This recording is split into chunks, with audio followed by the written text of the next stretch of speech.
കാലൻ്റെ കാലൊച്ചകൾ എത്ര കേട്ടു, വിവിധ വർണ്ണങ്ങളിൽ ശവമഞ്ചലുകൾ എത്ര കണ്ടു, എന്നിട്ടും ഞാനിതാ കിടക്കുന്നു അടുത്ത സൂര്യനെ കാണാൻ. ഒടുവിൽ സുഹറയുടെ കവിതകൾ മേഘക്കൂടായി മണ്ണിലേക്ക് പെയ്തിറങ്ങി.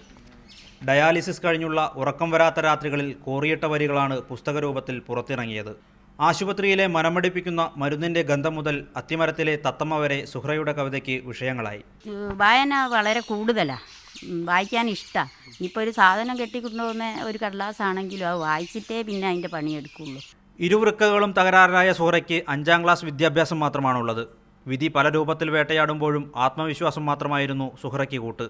അക്ഷരക്കൂട്ടുകളെ പുസ്തകമാക്കണമെന്ന സുഹറയുടെ ആഗ്രഹം സഫലീകരിച്ചത് പാലോറ ഹയർ സെക്കൻഡറിയിലെ NSS വിദ്യാർത്ഥികളായിരുന്നു. സുഹറയുടെ ഏറ്റവും വലിയൊരു ആഗ്രഹമായിരുന്നു തൻ്റെ ഒരു ബുക്ക് പ്രകാശിപ്പിച്ച് കാണുക എന്നുള്ളത്.